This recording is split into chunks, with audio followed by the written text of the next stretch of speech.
Mereka manggung di depan kursi-kursi dan sofa yang tidak ada penghuninya. Rasanya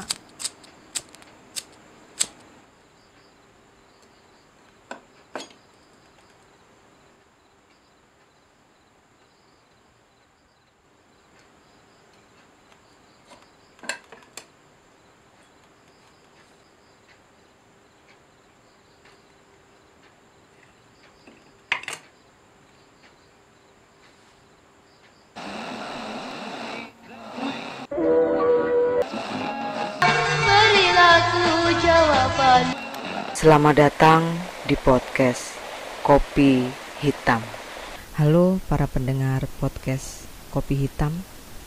Di antara kalian mungkin belum banyak yang tahu bahwa kopi paling mahal di dunia saat ini bukan kopi luwak, melainkan kopi Black Ivory. Jadi yang selama ini beranggapan bahwa kopi termahal itu berasal dari Indonesia, ternyata salah.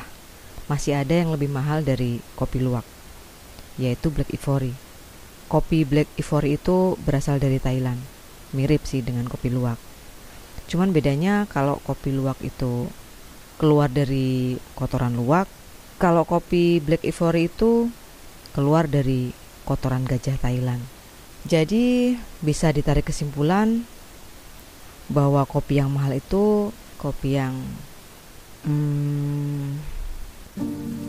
kali ini saya akan kembali membacakan sebuah cerita yang saya ambil dari Kaskus yang ditulis oleh Panggung Musik. Cerita ini tentang sebuah kampung siluman di daerah pesisir barat. Oke, saya akan mulai membacakan ceritanya. Sebuah kisah nyata yang berjudul Ngeband di Kampung Siluman, based on true story. Kisah ini dialami oleh bapak saya, tepatnya di tahun 1978. Tanggal dan hari bapak saya sudah lupa. Bapak saya mempunyai sebuah grup band. Grup band itu bernama Translam.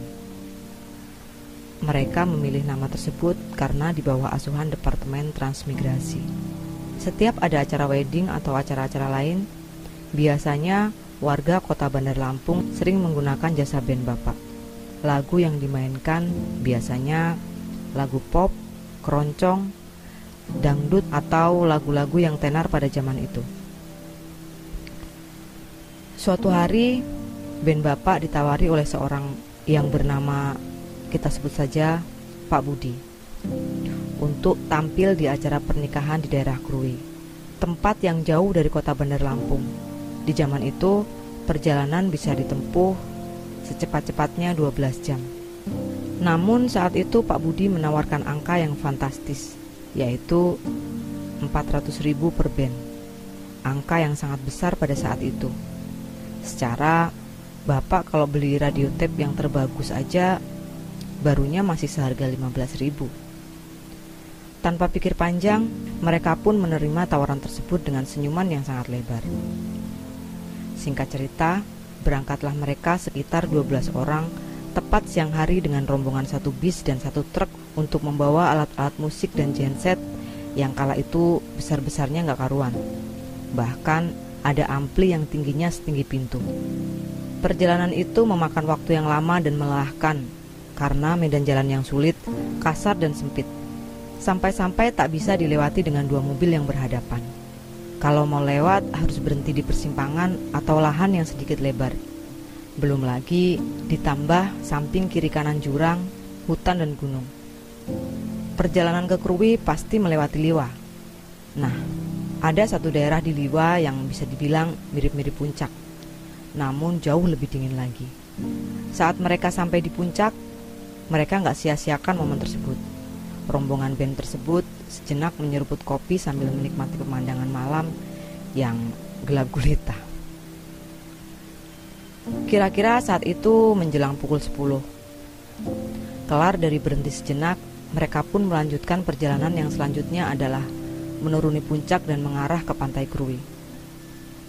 Sekitar jam 12-an malam, mereka tiba di sebuah rumah besar yang tidak jauh dari pantai. Di tempat itulah akhir dari perjalanan hari itu. Setelah semua tim band turun dari kendaraan, Pak Budi langsung briefing, meminta agar band beristirahat di ruang tersebut supaya besok pagi bisa fit dan berangkat ke tempat acara.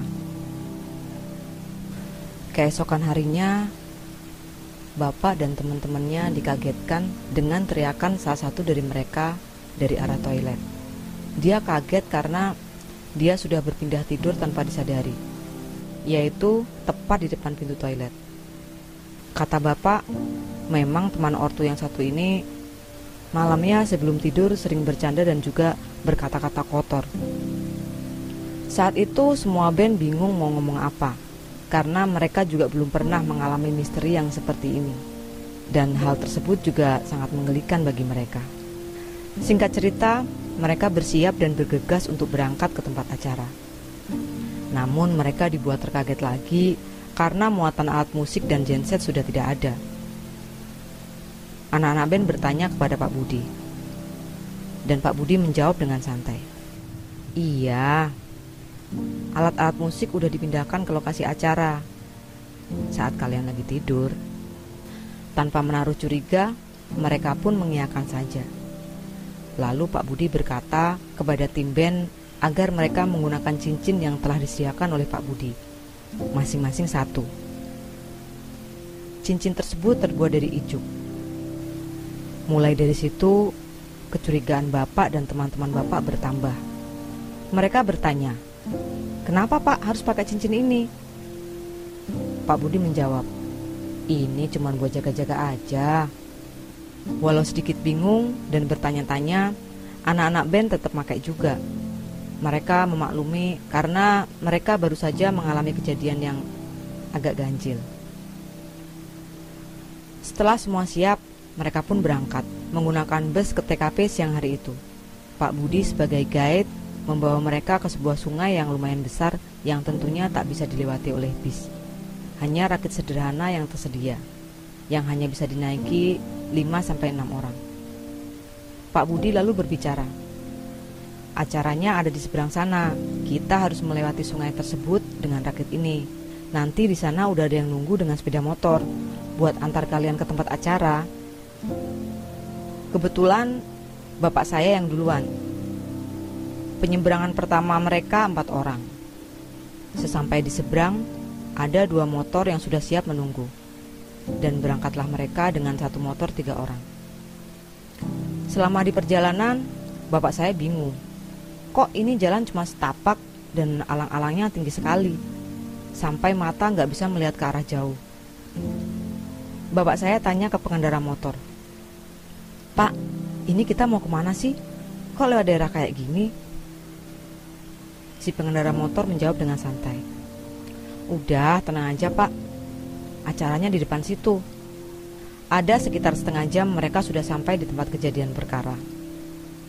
Bapak melihat ada tanah yang luas, namun hanya ada 1 rumah panggung yang besar. Dan kok sepi sekali? Bapak saya bertanya, "Acaranya di mana sih? Kok sepi gini?" Lalu si pengendara motor menjawab, "Bapak tunggu sini dulu ya. Saya mau jemput yang lainnya." Singkat cerita, terkumpullah semua anak band di tanah tersebut. Setelah didesak dengan pertanyaan-pertanyaan dari band, disitulah akhirnya kejujuran dari Pak Budi dipertanyakan. Pak Budi pun berkata, "Ya, ini tempat acara itu. Ini namanya Kampung Siluman. Kalian-kalian malam ini akan menghibur anak raja, pangeran dari raja penguasa laut ini.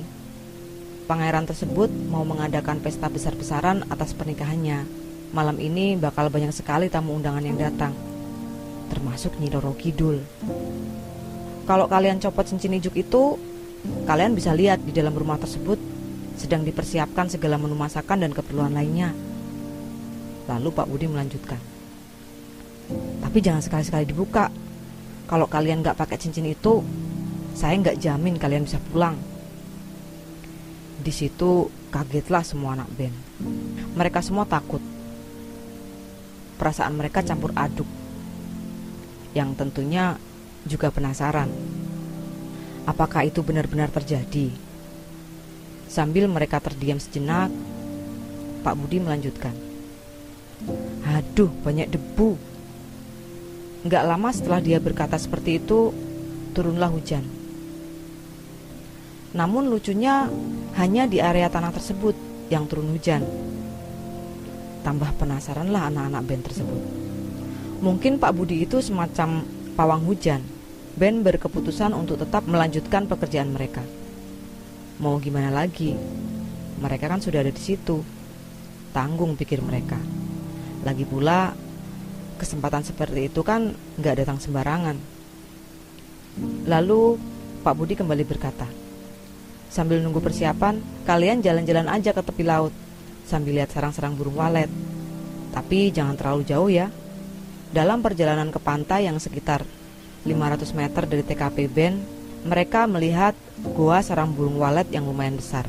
Sesampainya mereka di pantai, baru saja kaki mereka menyentuh air yang hanya sedalam mata kaki, tiba-tiba ombak datang setinggi leher entah dari mana.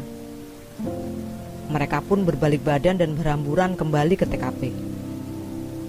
Sesampai di TKP, anak-anak band dibuat kaget kembali.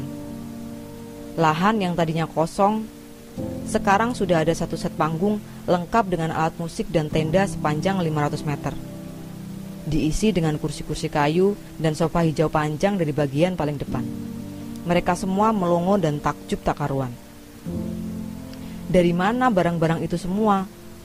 Padahal untuk mencapai tempat itu mereka harus naik rakit dan naik motor di jalan setapak dengan ilalang setinggi orang dewasa. Dan gimana bisa secepat ini ngesetnya? Padahal mereka ke pantai kan gak lama. Ada salah satu anak band yang bertanya, gimana cara bawa alat-alatnya, Pak? Lalu Pak Budi menjawab, ya digotong lah.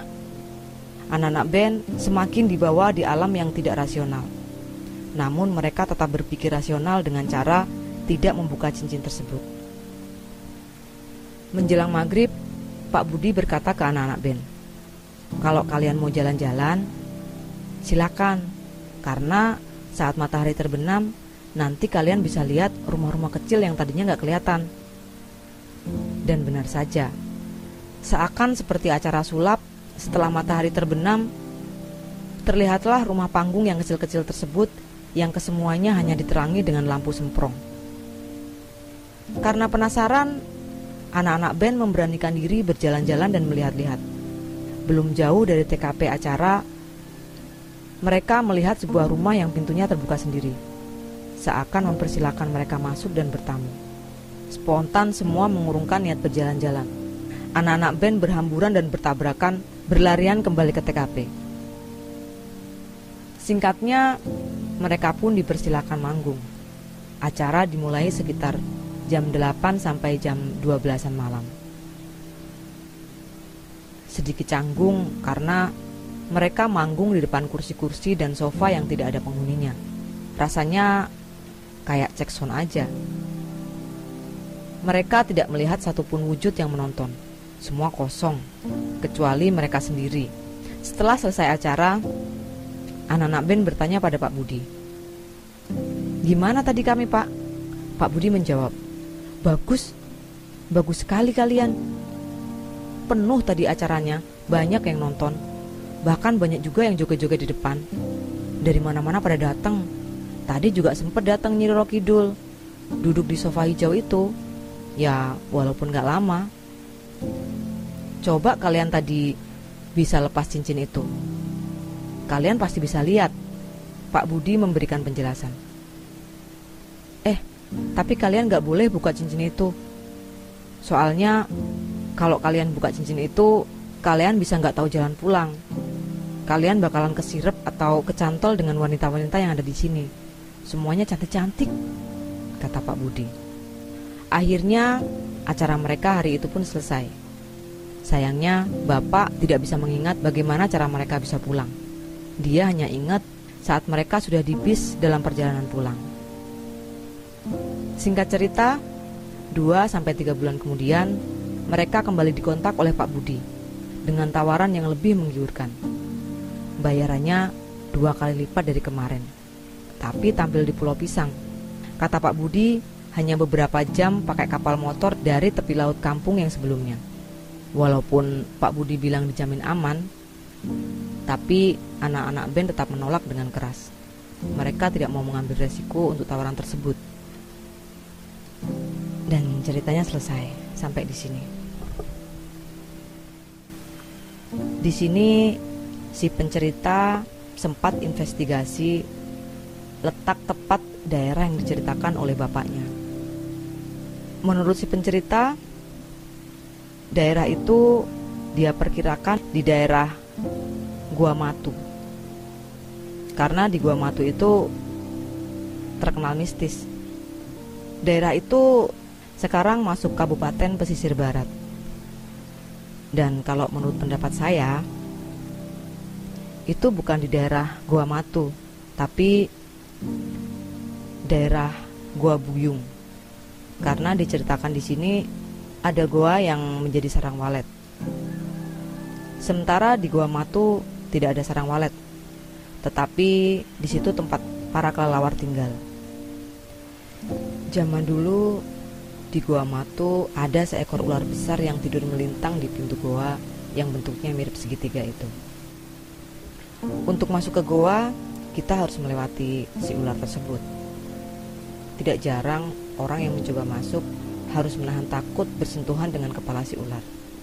Karena pintu gua sempit dan si ular itu cukup besar. Untungnya, seperti kebanyakan ular besar, biasanya dari ukuran tubuhnya bisa ditebak seberapa umurnya. Semakin besar si ular, semakin tua usianya. Dan semakin tua usia ular, semakin lamban gerakannya. Biasanya ular besar tidak agresif dan hanya tidur sepanjang hari. Mereka hanya bergerak ketika lapar. Itu pun biasanya hanya kepalanya. Tapi tetap aja, menurut saya itu mengerikan. Orang-orang yang masuk ke gua biasanya untuk ziarah atau semacam kegiatan spiritual. Biasanya orang-orang itu datang dari luar daerah pesisir barat, terutama dari Pulau Jawa. Menurut kepercayaan masyarakat setempat, si ular besar itu adalah jelmaan raja jin penguasa daerah itu. Sampai di sini mungkin kita akan berpikir benar itu di daerah Gua Matu. Tapi di dalam gua tersebut tidak pernah ada sarang walet. Yang ada hanya kawanan kelelawar yang jumlahnya ribuan. Sementara di Gua Buyung secara geografis juga setipe dengan cerita yang dituturkan bapak si pencerita. Semak-semak tinggi dan dekat dengan pantai yang ombaknya besar-besar. Memang daerah pesisir barat banyak sekali daerah seperti itu. Tapi di Gua Buyung itulah terdapat sarang walet. Di daerah itu juga terkenal mistis. Menurut cerita orang-orang sana, kita bisa mendengar suara anak kecil memanggil-manggil dari dalam gua. Tetapi kalau kita masuk, di sana tidak ada apa-apa. Hanya sarang walet, stalaktit dan stalagmit. Tapi sekali lagi, kita hanya bisa mengira-ngira karena yang mengalami sendiri itu ya si bapak pencerita. Oh iya, sekarang Pulau Pisang, tempat tujuan ngeband yang ditolak itu, sekarang menjadi salah satu destinasi wisata di pesisir barat yang paling diminati. Pantai-pantai di sana yang berhadapan langsung dengan Samudra Hindia terkenal dengan keindahan dan kejernihan airnya. Dan selamat buat Raja Siluman yang bisa sukses mengadakan hajatan pada masa itu. Nggak kebayang kalau hajatan yang zaman sekarang, pas zaman pandemi kayak gini. Pas Nagin dari India lagi asik-asik joget, tahu-tahu datang Satgas Covid. Apalagi ini kan hajatan besar ya. Dari Cina pasti ada rombongan Sun Gokong. Cukup sekian dulu. Terima kasih sudah mendengarkan dan sampai ketemu di cerita selanjutnya.